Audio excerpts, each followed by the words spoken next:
नमस्कार मेरे प्यारे दोस्तों, कैसे हैं आप सब। आशा करता हूँ बहुत अच्छे से होंगे। ज्योग्राफी कंप्लीट करने के क्रम में आज आप सबके सामने मैं पांचवा चैप्टर और अपना आठवां लेक्चर, जिसका नाम है प्राकृतिक वनस्पति एवं वन्य प्राणी, लेके आया हूँ। एनसीईआरटी एससीईआरटी हम लोग कंप्लीट कर रहे हैं, उसी क्रम में आज पांचवा चैप्टर है। इस चैप्टर में हम लोग जानेंगे कि प्राकृतिक वनस्पति क्या होती है। ठीक है। ये वनस्पति क्या होती है, प्राकृतिक वनस्पति क्या होती है, दोनों में क्या अंतर है। जानेंगे कि वन्य जीव कितने प्रकार के होते हैं, वनस्पतियां कितने प्रकार की होती हैं, इनका प्रकार देखेंगे। ठीक है। उसके बाद इनकी जातियां देखेंगे, इस वनस्पतियों की जातियां देखेंगे, कितनी जातियां होती हैं इसकी।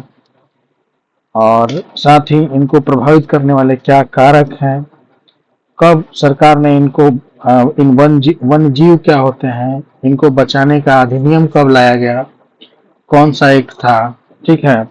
साथ ही देखेंगे हम लोग इसमें किस क्षेत्र में किस प्रकार की वनस्पति, क्षेत्र के आधार पर देखेंगे किस क्षेत्र में किस प्रकार की वनस्पति होती है, कितने प्रकार की होती है, बहुत सारी बातों की जानकारी हम लोग इसमें प्राप्त करेंगे इस चैप्टर में। संकट ग्रस्त कौन कौन सी जीव जंतु हैं संकटग्रस्त। ठीक है। इन सभी चीजों को देखेंगे इस चैप्टर में। चलिए शुरू करते हैं। इस चैप्टर में हम लोग वनों से लाभ भी देखेंगे कि वन से लाभ क्या है, वन से लाभ देखेंगे। उष्ण कटिबंधीय वन क्या होता है, उपोष्ण कटिबंधीय वन क्या होता है, पतझड़ वाले वन क्या होता है, सदाबहार वन क्या होता है, कटीले वन कहाँ पाए जाते हैं, क्या होते हैं। ठीक है। और साथ ही इसमें पर्वतीय वन, ये हमेशा ये सब चीजें एग्जाम में पूछ ली जाती हैं। उसके बाद मैंग्रोव वन, ये सब कहाँ कहाँ किन किन क्षेत्रों में होते हैं, बहुत सारी चीजें इसमें इस चैप्टर में सीखने वाले हैं। इससे पहले वीडियो शुरू करें, चैनल को आप सब्सक्राइब कर लीजिएगा, दोस्तों में शेयर कर लीजिएगा, वीडियो पसंद आए तो आप लाइक कर लीजिएगा। ठीक है। चलिए शुरू करते हैं। भाई हम देखते हैं पहले वनस्पति। ये वनस्पति क्या है, और दूसरा है एक शब्द प्राकृतिक वनस्पति। क्या ये एक ही शब्द है? तो आपको लगेगा कि एक ही है, लेकिन भाई एनसीईआरटी कहता है कि नहीं, ये चीजें अलग अलग हैं। वनस्पति मतलब बेशक ये पेड़ पौधे हैं, लेकिन इसमें आप ये जानिए इन दोनों में डिफरेंस क्या है। तो वनस्पति वो प्रकार है जिसमें जिसमें मनुष्य अपनी सहायता के माध्यम से, अपनी सहायता से क्या करता है, उपजाता है। जैसे जैसे कृषिगत जो भी वनस्पतियां हैं, कृषिगत क्या आता है इसमें, चावल, गेहूं, सरसों, जो भी बहुत सारे हैं, जो भी आपके दिमाग में है ना, मूंग etc। अब देखिए ये तो हो गया वनस्पति, लेकिन प्राकृतिक वनस्पति वनस्पति का वो भाग है, ये वनस्पति का वह भाग जो बिना बिना मनुष्य के सहायता किए ही उपजता है या फिर उग जाता है। ठीक है। तो वो क्या हुआ, वो प्राकृतिक वनस्पति हुआ। ठीक है। अब देखिए, क्या आप अपने कभी स्कूल में देखिएगा, किसी फील्ड में देखिएगा, स्कूल, घर के किनारे झाड़ियों को देखे हैं। झाड़ियां जो होती हैं, छोटे छोटे पौधे हो जाते हैं, कुछ पता नहीं कौन कौन से, क्या उनको आप लगाने गए थे, उनको रोपने गए थे? नहीं, वो यूं ही ऐसे ही जन्म ले ली, वैसे ही आ गए वो क्या हुए, प्राकृतिक वनस्पति। लेकिन वनस्पति क्या हुआ, सरसों चावल गेहूं, ये जो मनुष्य अपने आवश्यकता की पूर्ति करने के लिए जो उपजाता है, वो हुआ वनस्पति। ठीक है। अब देख लेते हैं भाई देशज वनस्पति, अगला टर्म है अपना देशज। नाम से ही पता चल रहा है देशज वनस्पति क्या है। आप सोचेंगे भाई देसी घी से भी इसका, देसी घी तो बड़ा फेमस रहता है, तो देसी घी से भी इस चीज को आप कंपेयर कर सकते हैं। भाई आपको दिमाग में ये रखना है, ये एग्जाम में आता है, बीपीएससी वगैरह तो अक्सर ये क्वेश्चन पूछ लेते हैं। वहां लगेगा कि देशज मतलब देसी, लेकिन हाँ, बात आपकी सही है। याद ये रखना है, दिमाग में ये रखना है, देशज का मतलब होगा कि मूल जो उसकी जाति है, मूल जाति, वनस्पति का वह प्रकार जिसकी मूल जाति उसी देश में है, उसी देश से है। ठीक है, यानी कि यहीं से भारत का कोई अगर पौधा है तो उसका मूल स्थान वो उसकी वही यहीं से वो पैदा होना चाहिए, यहीं उसका, यानी इसको ऐसे भी लिख सकते हैं, वह वनस्पति जो मूल रूप से, अगर भारत की बात करें तो भारतीय हो। ठीक है, क्लियर। तो फिर विदेशज क्या होता है? अब चूंकि दिया हुआ है, ये चीजें हो सकता है आपको आती हो, लेकिन आपको दिमाग में रखना है कि परीक्षा में आए तो आपके लिए नया क्वेश्चन नहीं होना है। वहां आप ये नहीं सोचेंगे कि भाई देशज लग रहा है, देसी घी वाला, मतलब ये कि अपने देश में नहीं। आप पहले से पढ़े रहिए, जानिए इन चीजों की। एनसीईआरटी आपको बता रहा है, 9, 10, 11, 12, 6 से लेके हम लोग कवर कर रहे हैं, उसमें जब बता रहे हैं तो हम लोग सीखेंगे। कि अब यहाँ लिख लीजिए सीधे कि जो वनस्पति, चाहे तो आप नोट्स बना लेंगे। और हाँ, इस वीडियो को देखने के क्रम में मैं आपसे बार बार रिक्वेस्ट करता हूँ कि मेरे सारे लेक्चर्स आप देखा करिए। जो वनस्पति कहाँ से, बाहर से आए हैं, बाहर से आए हैं। क्लियर। अब भाई देशज में अगर देखें तो देशज में क्या है कि जो ये आम है, ठीक है, आपको ये आम हो गया, नीम हो गया, पीपल हो गया, ये सब आपके यहाँ होते हैं। ठीक है, आप ही के जमीन पे ये सब मूल रूप से यही हुए।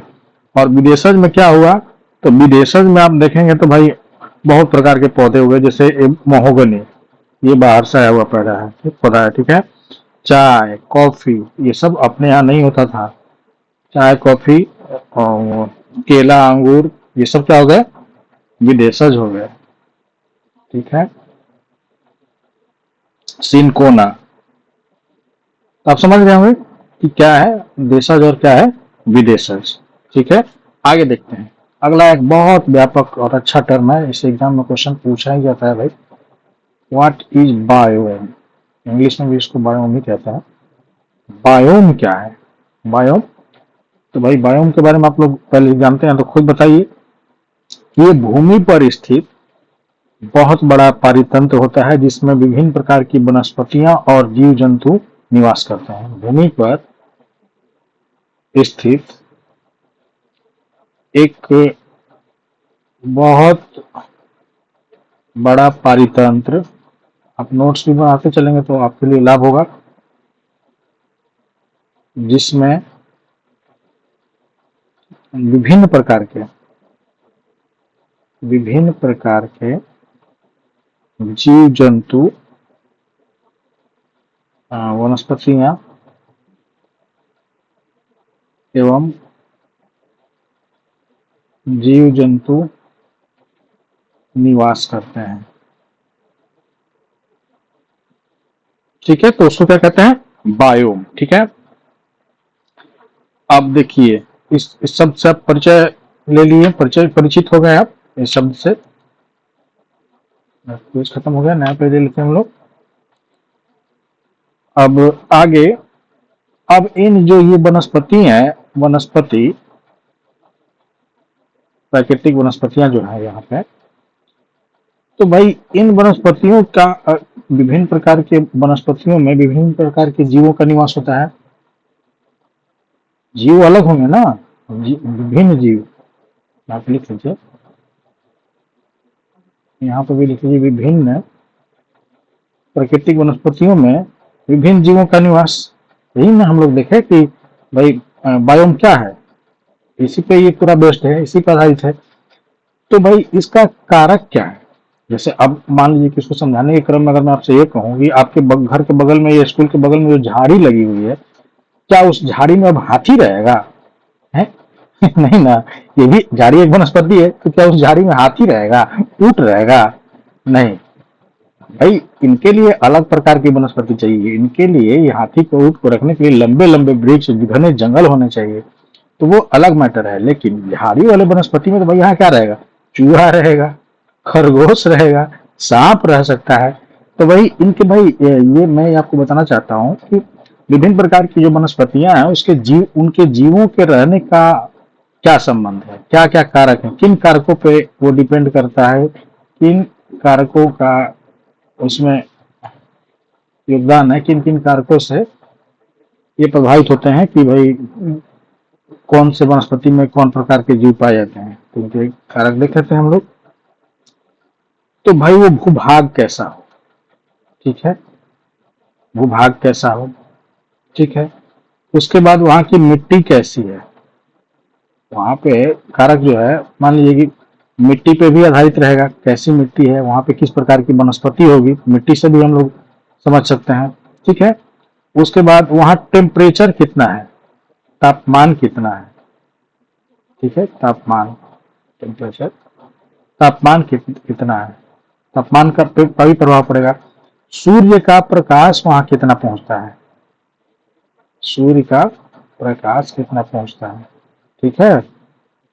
और वर्षा कितनी होती है, भाई कुछ वनस्पतियां ऐसी भी होती है ना जो वर्षा पर आधारित होती हैं। तो आपको यही है, भूभाग, मिट्टी, तापमान, सूर्य का प्रकाश, वर्षा, ये 5 कारक मान लीजिए मेन है एनसीईआरटी के अनुसार। यही होते भी हैं, आपको यही लिखना भी है परीक्षा में अगर आए तो, या समझना भी है कि भाई वनस्पति एवं वन प्राणियों की विविधता का या फिर उनकी जो विभिन्नता है उनमें अंतर जो संबंध है उनके क्या क्या कारक है, तो ये 5 है। देख लीजिए, बार बार इस वीडियो को बार बार देखिएगा, मैं रिक्वेस्ट करता हूँ आपसे, या नोट्स बना लीजिएगा, 2 ही उपाय है, बार बार देखिएगा तो आपके दिमाग में कंठस्थ हो जाएगी, चीजें आपको जीवन भर के लिए याद हो जाएंगी। मैं तो कोशिश करता हूँ कि मेरा पढ़ाने का हॉबी है, मुझे बहुत अच्छा लगता है पढ़ाना, कि इस तरह से आपको चीजों को आपके सामने पेश करूं कि भाई आपके दिमाग में छप जाए चीजें। तो भूभाग, मृदा, तापमान, ठीक है, सूरज का प्रकाश और वर्षा, इन चीजों को आप बार बार दिमाग में रखिए। तो अब देखते हैं, पहले भूभाग आया था कि भूभाग से क्या मतलब हुआ मेरा, स्लाइड में आने देते हैं, क्या है ये भूभाग। तो अब भूभाग भाई, भू मतलब जमीन, जमीन वाला जो भाग है वहां पे वो कैसा है। तो अब मान लीजिए कि मैं कहता हूं कि अगर वो उपजाऊ भूमि नहीं होगी, भूमि उपजाऊ होगी तभी वहां पे वो कृषि आप कर सकते हैं। अनुपजाऊ होगी, मतलब इसको क्या बोलते हैं, अनुपजाऊ, बंजर भूमि, सपोज कंकड़ पत्थर वाले, तो वहां पे क्या होगा, तो उपजाऊ होगी तो आप कृषि करेंगे, तो फर्क पड़ा ना। यहाँ ये कृषि के लिए ये क्या वनस्पति हुआ, प्राकृतिक वनस्पति कहाँ होगा भाई, उपजाऊ में। तो प्राकृतिक वनस्पति आप देखते हैं कि खुद ही जो खेत में होता है, एक्स्ट्रा वांछनीय जो भी पौधे उसमें उगते हैं उसको क्या करते हैं, सोहनी के द्वारा उसको हटा लेते हैं। तो उपजाऊ भूमि में आप क्या करेंगे, कृषिगत काम करेंगे, ठीक है। तो बंजर भूमि और ये सब चीजें हैं तो वहां पे क्या होगा भाई, तो वहां पे प्राकृतिक वनस्पतियां होंगी, प्राकृतिक वनस्पति, वही झाड़ी वगैरह, ठीक है, या जंगल उग जाएंगे, जंगल रहेंगे, यही होगा। तो ये भूभाग से आप समझ गए क्या कहना चाह रहा हूं मैं। फिर उसके बाद मृदा, यानी कि मिट्टी। अब मिट्टी क्या होनी चाहिए भाई, तो मिट्टी के वैसे आईसीएआर के अनुसार तो 8 प्रकार की मिट्टियां हैं, Indian council of agriculture research के अनुसार, और आपको यही रखना भी है याद, क्योंकि बीपीएससी डायरेक्ट पूछता है। अब बीपीएससी पूछता है तो जान लीजिए कि बिहार में कोई भी परीक्षा हो उसके तो नीचे ही होता है ना, जैसे ये बीएसएससी हो गया और पता नहीं क्या क्या होता है, ये दरोगा हो गया, ये बीपीएसएससी का कहलाता है दरोगा वाला, या सिपाही का कोई और लेता है, तो ये उससे तो नीचे ही ये लोग पूछेंगे। तो मैं डायरेक्ट या तो यूपीएससी में जो पूछा गया या बीपीएससी में पूछा, मैं डायरेक्ट उसी को हिट करने की कोशिश करता हूँ कि उसके बाद ही कुछ ये आता है। तो आप जानिए कि आईसीआर के अनुसार 8 प्रकार मिट्टी के हैं, तो 8 ही है भाई, यही रहेंगे, ठीक है। बलुई मिट्टी, दोमट मिट्टी, इस तरह से होती है, काली मिट्टी, जलोढ़ मिट्टी। तो मैं वो मिट्टी वाला जब टर्म आएगा तो मैं मिट्टी वाला चैप्टर में इसको अगले चैप्टर में पढ़ाऊंगा, मिट्टी वाले चैप्टर में, ठीक है। तो अब मेरा कहने का मतलब ये है, मृदा कैसे उसमें उसका कारक बना। तो मान लीजिए कि जो बलुई मिट्टी है, तो यहाँ पे क्या वनस्पति होंगे, प्राकृतिक वनस्पति होंगे, तो हाँ यहाँ पे भी होंगे। जैसे क्या, हाँ राजस्थान वाले एरिया में ये बलुई मिट्टी पाई जाएगी, हाँ या ना, मरुस्थलीय क्षेत्रों में, तो हाँ भाई वहां पे पाई जाएंगे। तो वहां पे जो वनस्पति होगी भाई, जैसे नागफनी, या फिर वहां पर और भी कुछ वनस्पतियां जो होंगी, तो उनकी जड़ें जो होती हैं वो बहुत, ये जमीन है कि जड़ें बहुत दूर तक नीचे पानी की तलाश में बहुत लंबी लंबी होती हैं। ये उसका प्रकार हो गया यहाँ पे, ठीक है। और पत्ते क्या होते हैं, बहुत छोटे छोटे छोटे, नागफनी का पौधा देखे है ना, तो उसमें बहुत छोटे जो कांट है वही उसका समझ लीजिए कांट होता है, इतना जो ऐसे ऐसे कांट ही उसका समझ लीजिए कि पत्ती है, ठीक है। बाकी तो पूरा तना रहता है। तो कांट, क्योंकि अगर वहां के पौधों के पत्ते अगर इतने चौड़े चौड़े हो जाए तो जानते हैं क्या होगा, सनलाइट पड़ेगा और पूरा वाष्पीकरण की प्रक्रिया वहां पे शुरू शुरू हो जाएगी। एक तो बेचारे के पास खुद ही पानी नहीं है, सारा पानी ये सनलाइट सोख लेगा। तो इसलिए वहां के पौधों के, ये इस बलुई मिट्टी मिट्टी में उगने वाले जो पौधे होंगे राजस्थान के एरिया में, वो उनके क्या होंगे, पौधे पौधों के पत्ते बहुत छोटे छोटे नुकीले नुकीले ऐसे होंगे, ताकि इस पे कम से कम सनलाइट पड़े, आयतन कम रहेगा, इनका जो सरफेस कम रहेगा, तो इनका जो वाष्पीकरण है वो क्या होगा, कम होगा। तो ये बार बार बीपीएससी वगैरह में क्वेश्चन आते रहता है, दिमाग में अपने रखिएगा। और वहीं पे ले लीजिए एक जलोढ़ मिट्टी, ठीक है। मिट्टी हम लोग पढ़ रहे हैं ना, तो जलोढ़ मिट्टी देख लीजिए। जलोढ़ मिट्टी में भाई किसी प्रकार की जल से लाया गया जो मिट्टी है, तो पूरा एकदम उपजाऊ होता है, उसमें कोई कोई भी खेती कर लीजिए आप।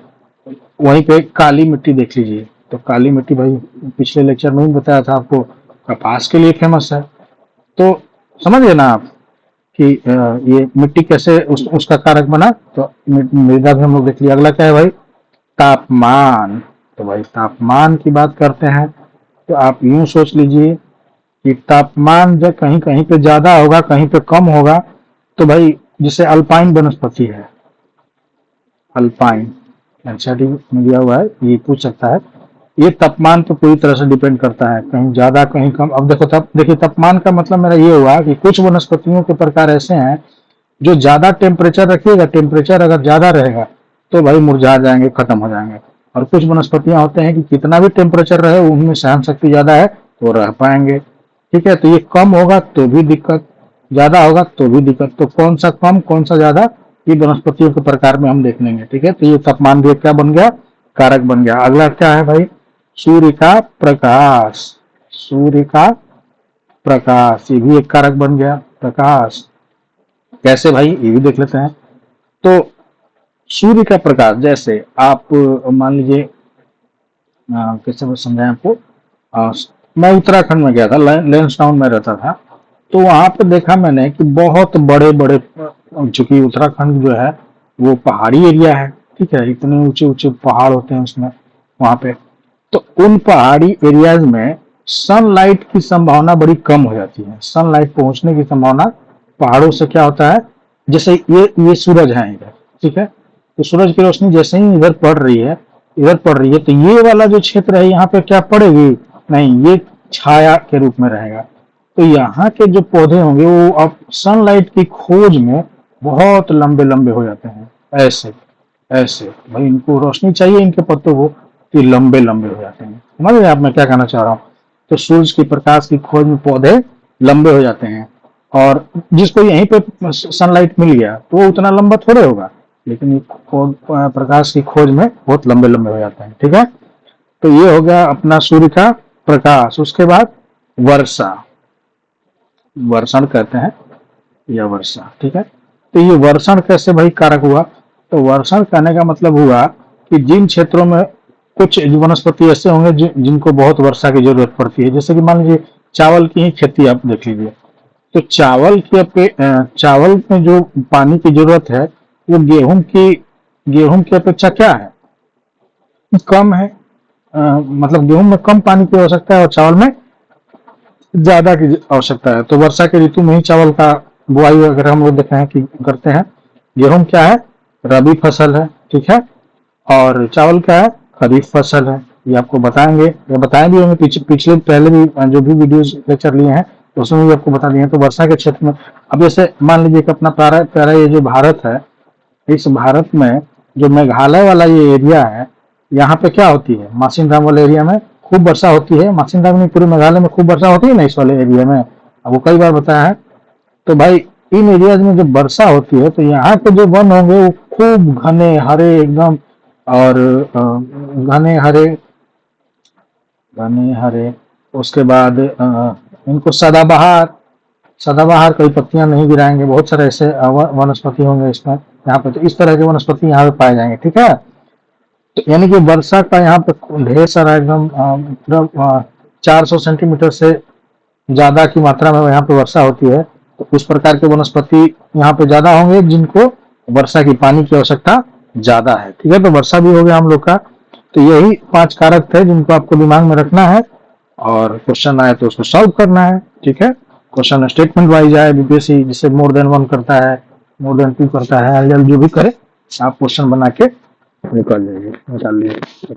ठीक है, अब देख लेते हैं कि भाई इन वनस्पति इन वनों से लाभ क्या है। ये हालांकि आप जानते ही हैं, लाभ तो बच्चों वाली चीजें हैं, आप तो खुद ही होशियार हैं, लेकिन फिर भी दिया हुआ तो हम छोड़ेंगे क्यों। ये थोड़े कहना है कि नहीं मैंने एनसीईआरटी नहीं पढ़ा है, पढ़ा है भाई, तो पढ़ा है, ढंग से पढ़ा है। तो वर्षा लाने में सहायक, वर्षा लाने में, वर्षा लाने में सहायक। ठीक है, उसके बाद ऑक्सीजन की उपलब्धता, O2 की उपलब्धता। ठीक है, खाद्य प्राप्ति, खाद्य खाने वाला पदार्थ, खाद्य प्राप्ति तो दिक्कत। और आप सोच लीजिए बहुत सारे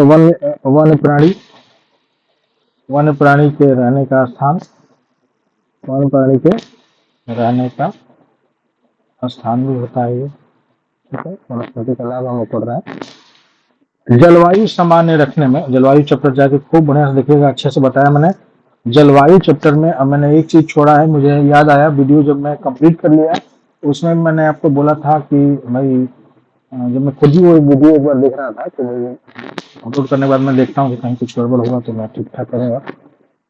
तो जलवायु को सामान्य रखने में मदद,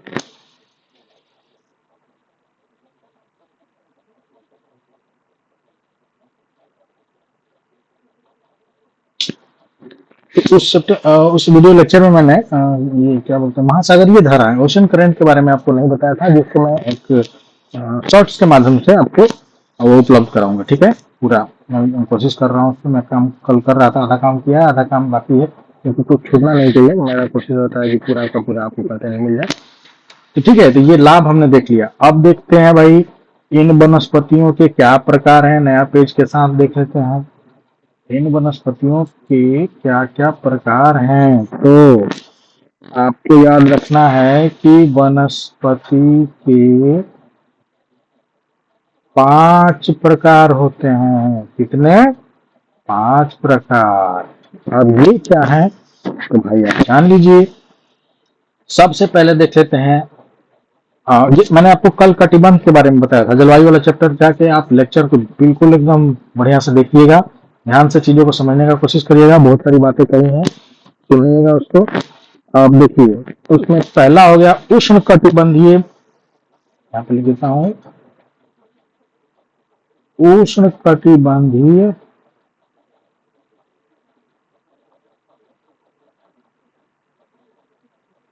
सदाबहार।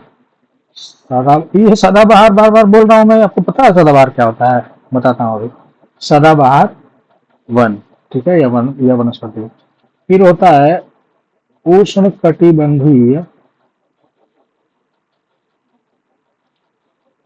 पर्णपाती, होता है पर्णपाती वन, ठीक है, या वनस्पति। ठीक है, उसके बाद होता है आपको कटीले वन,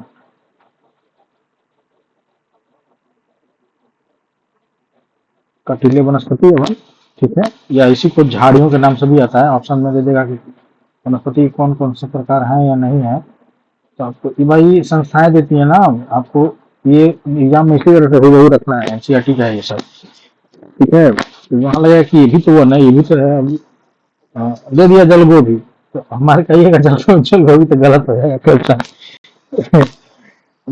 जल गोभी वनस्पति का एक जाति हो सकता है, प्रकार थोड़े होगा। तो ऐसा काम नहीं करना है, जो है वो क्लियरली मैं आपको बता रहा हूँ कि इसके अंतर्गत क्या आएगा। जल गोभी मत मार खाना भाई, ठीक है,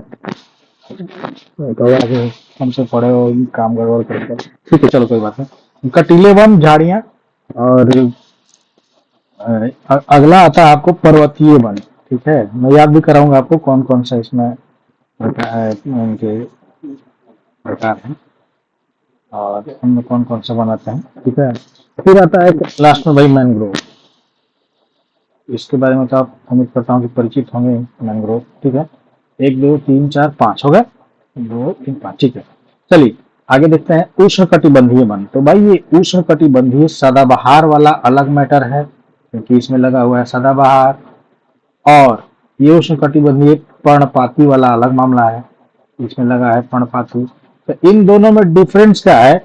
कोई खास डिफरेंस नहीं है। बस इतना याद रखिए कि अपने भारत में कुछ क्षेत्र ऐसे हैं। चलिए मैं आपको भारत का नक्शा बना के क्या मैं आपको वो दिखाने का प्रयास करता हूँ कि कहाँ कहाँ पे कौन सी वनस्पति पाई जाती है, और साथ में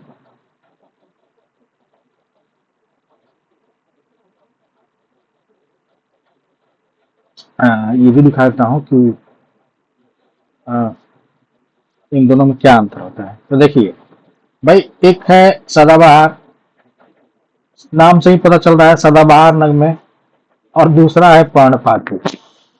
पर्ण का मतलब होता है पत्ती, और पाती मतलब गिरना। भाई पत्ती जो गिरा दिया, देखिएगा अभी गर्मी का मौसम आने वाला है, बहुत सारे जो पेड़ पौधे होते हैं वो अपना पत्ती जो है गिरा देते हैं। ये पेड़ है, ये बनाने नहीं आएगा, बना नहीं पाऊंगा इसको, लेकिन ये इस पेड़ से बहुत सारी जो इसकी पत्तियां हैं वो क्या हो जाएंगी, गिर जाएंगी। इनकी टहनियों से टहनियां क्या हो जाएंगी, खाली रह जाएंगी।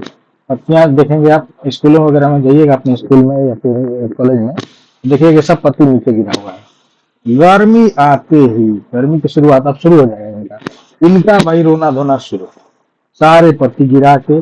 और 2 महीने के करीब, 2 ढाई महीने के करीब, जब तक मानसून ना आए, ये एकदम ऐसे ही अपना रोते रहते हैं। तो ये हो गए पर्णपाती वन। ठीक है, और ये सदाबहार वाले जो हैं, ये बेचारे सालों भर एकदम पत्तियों के साथ अपना, लगभग सालों भर अपना क्या करते हैं, खुश रहते हैं, एकदम हरे भरे हमेशा। तो भाई ये उन क्षेत्रों में होंगे ये सदाबहार वाले जहाँ पे पानी की कोई समस्या नहीं हो, गर्मी हो चाहे जाड़ा हो चाहे बरसात हो, कुछ भी हो, पानी की समस्या नहीं हो। ये मुख्य रूप से इस केरल वाले तट पे पाए जाते हैं, केरल वाले इस तट पे सदाबहार वाले पाए जाते हैं। ठीक है, तो और ये वाला जो एरिया है, ये पर्णपाती वाले हैं, ये इधर देख लीजिए कर्क रेखा के इर्द गिर्द इधर पूरा एकदम ये भरे पड़े हैं। इधर पर्णपाती वाले अपने बिहार में भी ढेर सारे हैं। इनमें कौन कौन से आते हैं वो पौधे, उनको आपको मेन इसमें वही है कंटेंट कि आपको याद, ये तो मैं बता दिया कौन से एरिया में कौन सा आता है। अब जैसे कटीले वन, तो ये मैंने बताया आपको कि राजस्थान में आता है, तो राजस्थान अपना यहाँ पे है। ये वाला एरिया ये तो गुजरात है, गुजरात राजस्थान इन क्षेत्रों में क्या पाए जाते हैं, कटीले वन। जैसे नागफनी हो गया, खजूर हो गया, खैर खजूर नागफनी, भाई बलुई मिट्टी यहाँ पे है तो नागफनी होगा ना, खजूर होगा ना। तो ये इन क्षेत्र में क्या पाए जाएंगे, कटीले वन, पर्वतीय वन, यानी कि ये वाला एरिया में, नाम से ही पता चल रहा है। तो मैं ये बता रहा हूँ कभी कौन सा कहाँ पाया जाता है। फिर उसके बाद मैंग्रोव वन, तो मैंग्रोव वन जो है, ये मैंग्रोव वन जो है ये पाया जाता है डेल्टाई क्षेत्रों में। तो भाई नदियों के मुहाने पर, या तो जहाँ पे गिरते हैं, उद्गम स्थल नहीं, जहाँ पे गिरती हैं, मैं अलग कलर से ले लेता हूँ। जैसे ये जो नदी है अपनी गंगा नदी, इधर से आती है अपनी ये ब्रह्मपुत्रा नदी, तो ये डेल्टा बना ना यहाँ पे, तो इन क्षेत्रों में, ठीक है, या फिर कृष्णा गोदावरी, इन क्षेत्रों में, तो इन क्षेत्रों में क्या पाया जाएगा, तो भाई ये मैंग्रोव वन। मुझे ये बताना है कि इन वनों में कौन कौन से आते हैं, उनका नाम पूछ लेता है, तो आपको याद रखना है भाई। एक सेकंड,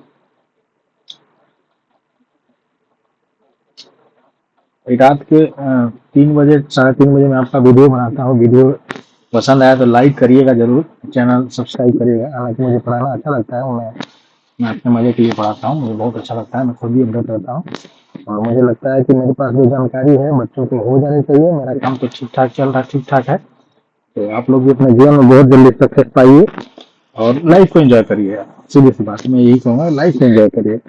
जीवन एक ही बार मिलता है, पता नहीं अगले जन्म में क्या बने हम लोग, हुआ करो कबूतर, लेकिन जो मिला है उसको खूब मजे से एकदम एंजॉय करिए। और ये मत सोचिए कौन क्या कहेगा, जहाँ से ज्ञान मिले बटोर लीजिए, पढ़ लीजिए।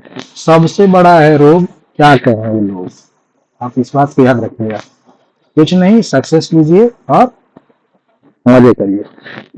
चलिए तो हम देख लेते हैं क्या कौन कौन सा है।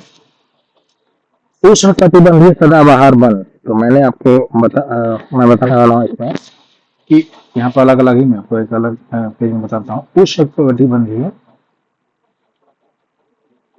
कटिबंधीय, ठीक है। हाँ, पहला क्या था, सदाबहार था ना, हाँ सदाबहार, हरा भरा, ठीक है। तो भाई हरा भरा ये तभी रहेगा जब यहाँ पानी बहुत ज्यादा, मैंने बताया आपको। तो भाई यहाँ पे देखिए 400, वैसे इन वनस्पतियों के लिए 200, 400 तो माफी नाम होता है ना, 200 सेंटीमीटर से अधिक, ठीक है, 200 सेंटीमीटर से अधिक वर्षा होनी चाहिए, तभी ये है पीएम का कंडीशन हो गया। अब कौन कौन से हैं, जैसे पौधे देख लेते हैं। आप ध्यान से रखिएगा, ये क्वेश्चन डायरेक्ट बीटीसी में पूछता है। रबर, नाम सुने हैं। सिलिकोना, नाम सुने हैं आप। ये वो पेड़ पौधे हैं जिनको 200 सेंटीमीटर से ज्यादा की पानी की आवश्यकता होती है। महोगनी, ये डायरेक्ट हिट करता है। मैं कई बार इन क्वेश्चनों से सामना किया है मैंने कई बार विभिन्न एग्जामों में। मैंने बताया आपको कि बहुत सारे एग्जाम मैंने निकाले हैं, तो मैं कई बार इन क्वेश्चनों से रूबरू हुआ हूँ, ठीक है। उसके बाद पूछता है रोड, जो इस किताब में दिया है उसके अलावा मैं आपको जो पूछा गया है या मेरे दिमाग में जो भी आता है मैं आपको क्लियरली अपना वो कर देता हूँ, अपडेट करता हूँ, ये भी है, ठीक है। आबूनस, ये वो पौधे हैं इनको क्या चाहिए, 200 सेंटीमीटर से अधिक पानी की आवश्यकता है। ये ये क्या है, उष्णकटिबंधीय सदाबहार है, ठीक है। अगला देख लेते हैं। अब इसी में था ले लेता हूँ मैं, इसी में ये है उष्णकटिबंधीय, हाँ इसका क्या नाम है, सदाबहार हो गया। तो अब अगला हो जाएगा पर्णपाती। अब जो पत्ती गिरा के रोने लगता है भाई गर्मी वर्मी के मौसम में, जैसे ही शुष्क अवस्था आएगी ये पत्ती गिरा के रोने लगेगा। तो इनका क्या है भाई, तो इनका 70 सेंट, ओहो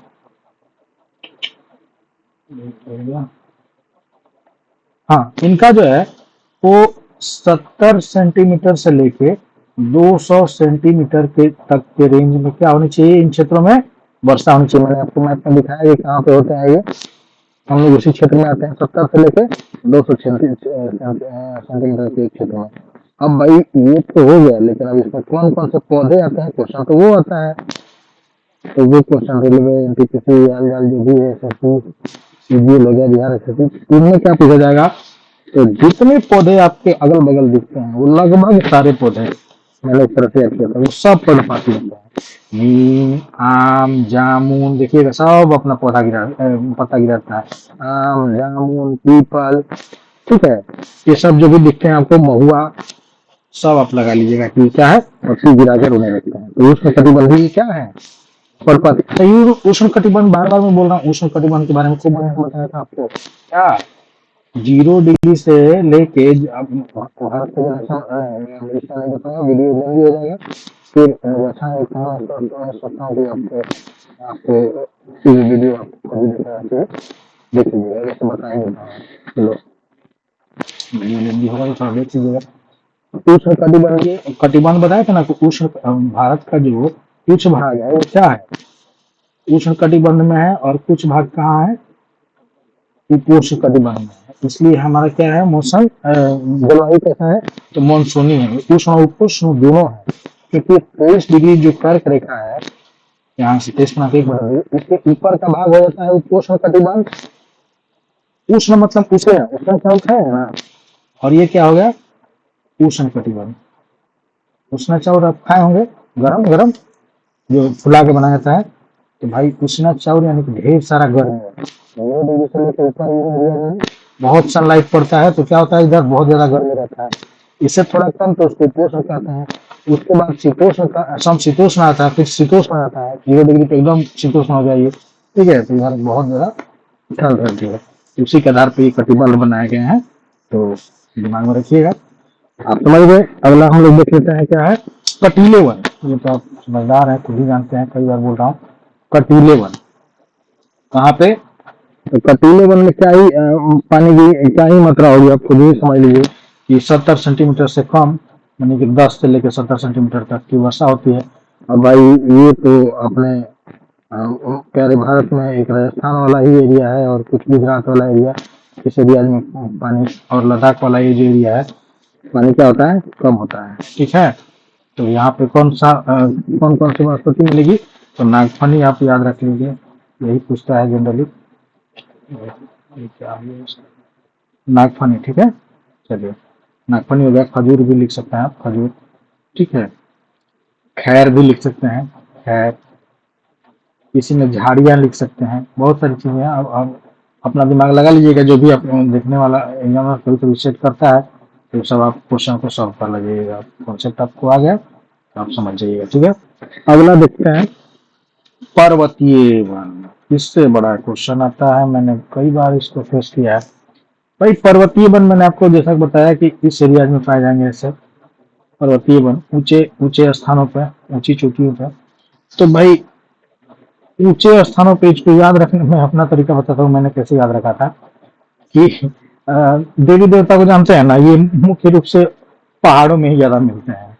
तो देवदार याद हो जाएगा आपको, दिमाग में रखने के लिए। देखिए, आपको कॉन्सेप्ट रखना है, लेकिन एक बात जान लो भाई कि जीवन में अगर कोई परीक्षा सच में पास करना है ना, तो आपको कॉन्सेप्ट के साथ लर्निंग पावर भी आपकी मजबूत होनी चाहिए, यानी कि कंठस्थ करने की चीजें, यानी कि ट्रिक के माध्यम से अपने दिमाग में रखने की चीज की बात आती है। वहां पे विजेता वही होगा जो कॉन्सेप्ट के साथ चीजों को ट्रिक के माध्यम से अपने दिमाग में रखता है, और परीक्षा में जाके उसको परेशानी का सामना नहीं करना पड़ता है, एकदम कूल होकर परीक्षा दे जाता है। देवदार, अब जैसे मान लीजिए कि मैंने इसको रखा है, देवदार के कहाँ पे, तो देवता से ज्यादा कहीं पहाड़ में, तो पर्वतीय वन हो गए। कीड़े हुए रहते हैं इसीलिए दूर रहते हैं कह सकते हैं। कीड़ का जो पौधा है ये भी आएगा पर्वतीय वन में, ठीक है। ये आपको याद रखना है। उसके बाद सिल्वर क्रूस, ये भी एक पूछता है, हालांकि एक ही बार हमको ये क्वेश्चन आया था। सिल्वर फर, सिल्वर फर के नाम से जानते हैं इसको। उसके बाद रोजवुड, ये भी पूछता है। ये एनसीपी वाला पूछा था। ऐसे ऐसे जो जो जो हम वनस्पतियां नहीं देखते हैं ना, या जो जिस क्वेश्चन की आशा नहीं रहती है, जिसको वैसा क्वेश्चन जो कभी देखते ही नहीं, वो एनसीईआरटी का जो नहीं होता। जैसे अभी तक मैंने आम जामुन से खेला ये सब बोला आपको कि वो पर्वतीय, सॉरी पर्णपाती वाले हैं, उसमें कभी पर्णपाती वाले, लेकिन उसमें वो नमूना जो नहीं जानते हैं हम लोग, वो वाला उठा के एमपीटी से पूछ लेता है, रेलवे वाला पूछ लेता है। इसलिए भी उसका थोड़ा सा इस मामले में जीएस में टफ हो जाता है। तो ये सिल्वर पर वही पूछेगा, ये रोज वुड वही पूछेगा, ये दिमाग में रखिएगा, ठीक है। शिव देवदार नहीं पूछेगा, ये सब एसएससी वाला पूछ चुका है। उसके बाद एक इसमें पाइन भी है, पाइन, पाइन नाम से, पाइन, पाइन, पाइन, ठीक है। हो गया ये पर्वतीय वन। तो इसका एक क्राइटेरिया है कि 1000 मीटर से लेकर 2000 मीटर, क्या यानी 1 से 2 किलोमीटर की ऊंचाई वाले क्षेत्र में, क्योंकि हम पर्वतीय का मतलब क्या पहाड़ है ना, तो ऊंचाई वाले क्षेत्र में पाया जाता है, ठीक है। तो याद रखिएगा। अगला है मैंग्रोव वन। भाई ये क्या है, मैंग्रोव वन, ठीक है। तो मैंग्रोव वन मैंने आपको बताया कि ये क्या है, तो डेल्टाई क्षेत्र में पाया जाता है, ठीक है। डेल्टाई क्षेत्र में कहाँ पे, यहाँ से गंगा जी निकलती हैं, यहाँ गिरती है, इधर से ब्रह्मपुत्र आती है, यहाँ पे क्या बनता है, डेल्टा या दलदली क्षेत्र में। तो यहाँ पे नदियों का क्या होता है, नदियाँ ऐसा अपना पानी समुद्र में छोड़ देती हैं। इधर जैसे अरब सागर में, सॉरी अरब कह रहा हूँ, ये बंगाल की खाड़ी में, ठीक है। इधर तो डेल्टा का क्षेत्र नहीं बनता है मुख्यतः, आमतौर पे इधर ही ज्यादा बनता है, ठीक है। क्योंकि ये ढाल कैसा है, इधर ऊंचाई ज्यादा है और इधर ऊंचाई कम है, तो इधर से नदियां अपना पानी इधर ऐसे छोड़ देती है। तो क्या है, इन क्षेत्रों में पाया जाता है मैंग्रोव वन, ठीक है। जैसे सुंदरवन, आप नाम सुना है, खुद परीक्षा पूछता है सुंदरवन, ठीक है। तो सुंदरवन क्या है, मैंग्रोव वन, ठीक है। तटवर्ती क्षेत्रों में ज्वार भाटा से ये आते हैं डेल्टाई भाग में, ठीक है। नारियल हो गया, नारियल हो गया, ताड़ हो गया, तो ये सब वनस्पति कहाँ पाए जाएंगे, इस एरिया में पाएंगे, ठीक है। डेल्टाई भाग में आपको इसमें याद रखना है क्यूदा, नाम है क्यूदा, हो सकता है कि जो रेलवे का भी परीक्षा होने वाला हो उसमें ये पूछ ले। क्योडा, क्योडा, ठीक है, क्योडा आपको याद रखना है। इंगार, इंगार, इसको दिमाग में रखिएगा। भाई ये क्या है, मैंग्रोव वन के एग्जाम्पल है, उदाहरण, ठीक है। चलिए, आशा करता हूँ कि आपको समझ में आ रहा होगा और कॉन्सेप्ट को खूब अच्छे से आप लर्न कर रहे होंगे, चीजों को समझने का प्रयास कर रहे होंगे। और मानसूनी वन में बांस की कली सब आपको बताई दी है, और सब अब भाई देखिए, इसमें अब आपको हमको बताना है कि ये वनस्पति जो था, इनकी जातियां कितनी हैं, ठीक है। वनस्पतियों की कुल जातियां लगभग भारत में भाई 47,000 है। कितने? 47,000, ठीक है। 47,000 विभिन्न जातियों के पौधे यहाँ पे पाए जाते हैं। तो वनस्पति के इन जातियों के आधार पर आप देखिएगा तो विश्व में, पूरे विश्व में जो भारत है वो 10वें स्थान पर है। और एशिया में, पूछ सकता है, एनसीईआरटी का फैक्ट है, एशिया में कौन सा स्थान पे है? 4थे स्थान पे। हमको याद रखना है वनस्पति के जाति के आधार पे, ठीक है। अगला पेज ले लेते हैं, आगे देखते हैं। आप चीजों को लिख के हम पढ़ाते हैं तो हमको भी मजा आता है, आपको भी मजा आता होगा। आप स्क्रीनशॉट ले सकते हैं, नोट्स अगर नहीं, नोट्स तो ऐसे बना लीजिए तो ज्यादा बढ़िया है, क्योंकि वीडियो को 5 बार 10 बार देख लीजिए, दिमाग में चीजें ऐसे ही घूमते रहें। लेकिन मैं मैप से पढ़ाता हूँ, मैं कोशिश करता हूँ दिमाग में बच्चे के एकदम ये छप जाए, ज्यादा रटने की जरूरत ना हो, ठीक है। अब देख लेते हैं कि भाई इनमें जो 47,000 आपको बताया था, 47,000 क्या है, वनस्पति की जातियां है ना, बताया ना। उसमें 15,000 जो है ये फूल की है। फूल समझते हैं, वही गेंदा का फूल, अड़हुल का, ये सब फूल के पौधे, फूल के पौधे। और 2,000 जो है, ये लगभग 2,000 जो है वो मेडिकेटेड, मतलब कि औषधीय दवाएं हैं, औषधीय वनस्पति, ठीक है, औषधीय। तो आगे देख लेते हैं कि भाई इसमें इस टॉपिक में जो हम लोग चैप्टर पढ़ रहे हैं उसमें वन्य जीव की भी बात किए थे, वन्य जीव की। तो जीव जंतुओं के जो प्रकार हैं उनका कितना है भाई, तो 90,000 जातियां होती हैं। 90,000 क्या हो गई, जातियां, ठीक है, ये फैक्ट है। और जिसमें से 2,500 के करीब, 2,500 समथिंग, 37 के आसपास मछलियों के प्रकार हैं। भाई मछलियाँ तो आप खाते ही होंगे, उम्मीद करता हूँ। वैसे मैं बहुत पहले खाता था, वेजिटेरियन होने की कोशिश कर रहा हूँ। तो ये मछलियाँ जो है ये 2,500 के आसपास इनकी जातियाँ हैं।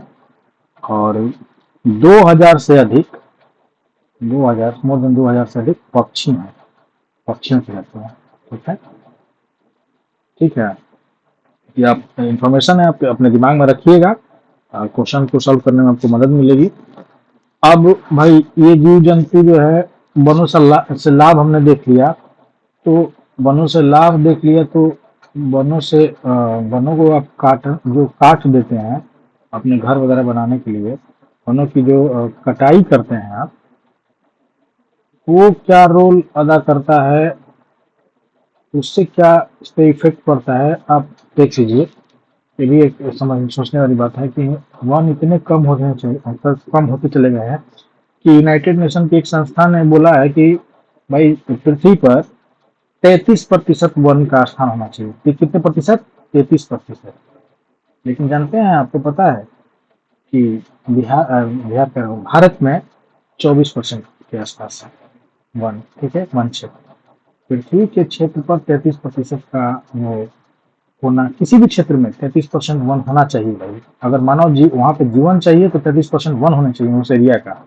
एरिया के 33% यानी कि तिहाई भाग में क्या होना चाहिए, वन। लेकिन भारत में कितना है, 24% के आसपास। और उसमें भी अपना जो प्यारा बिहार है, जानते हैं उसका कितना है? अपने प्यारे बिहार में स्थित तो डाउन है, मैं तैयारी कर रहा था उस टाइम पे, 7.84%। सोच लीजिए कि कहाँ है आप। देखा था ना बक्सर का अभी हाल ही में क्या हुआ है, बक्सर में 46 डिग्री टेम्परेचर क्रॉस कर गया था पिछले साल। देखिए इस बार क्या होने वाला है। तो 7.84%, यानी कि 7.84% आपका भाई वन क्षेत्र है, तो दिमाग में रखिएगा। जबकि होना कितना चाहिए, 33%। भारत में कितना, 24%। और उसमें बिहार सबसे गया, गुजरात नहीं, ऐसा नहीं बोलूंगा, लेकिन भाई वन बेसिक में हमारी है, गड़बड़ी है यहाँ पे। 7.8 बहुत कम है वन पे। चलिए ठीक है, ध्यान दे रहे हैं हम लोग अब चीजों पे। वनों की अब कटाई मैक्सिमम हो सके तो रोक लीजिए। पौधा एक जरूर अपने बर्थडे पे कुछ पार्टी दीजिए ना दीजिए, एक पौधा जरूर रोपण कर दीजिए पौधे का। तो इन वनों की कटाई से भाई जो वन्य जीव है वो सबसे ज्यादा प्रभावित हो रहे हैं, वो विलुप्त होते जा रहे हैं। तो एक टर्म आता है संकटग्रस्त। अब इसमें संकटग्रस्त जीव भी आते हैं और संकटग्रस्त पादप भी आते हैं, यानी कि पौधे भी आते हैं। ये दोनों की स्थिति खराब हो रही है, ठीक है। तो ये समझ लीजिए कि इन्हीं जीवों को बचाने के लिए भारत सरकार ने 1992 से प्रयास किया है,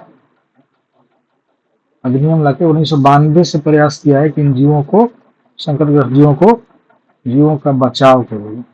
ये पूछ लेगा कि जीव संरक्षण के, वन्य जीव संरक्षण के लिए कब कोशिश किया गया, तो 1992 में, ठीक है, सरकारी योजना के माध्यम से संकटग्रस्त वन प्राणियों को बचाने के लिए।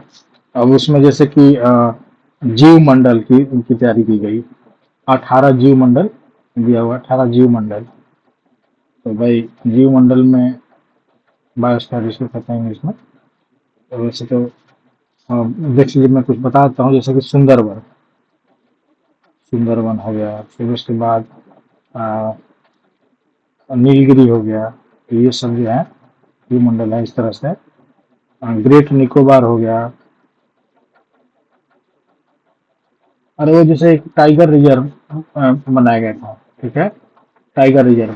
बहुत सारे 50 अभी तो 52 54 हो गया शायद टाइगर रिजर्व। तो ये सब किस लिए लाया जा रहा है, इसलिए तो इन जीवों को बचाने के लिए ये सब लाया जा रहा है, ठीक है। और उसमें से 1300 जो पादप हैं, 1300 पौधे जो हैं, ये भी विलुप्त हो गए हैं, ठीक है। तो पौधे भी विलुप्त हो रहे हैं और वन्य जीव भी विलुप्त हो रहे हैं, तो उनके लिए सरकार प्रयास कर रही है। यही था इस चैप्टर में। आप, आशा करता हूँ कि आपको पसंद आया होगा। वीडियो को लाइक जरूर कर दीजिएगा, चैनल को सब्सक्राइब कर लीजिएगा, दोस्तों में शेयर कर लीजिएगा। मिलते हैं तब तक अगले किसी वीडियो में। धन्यवाद।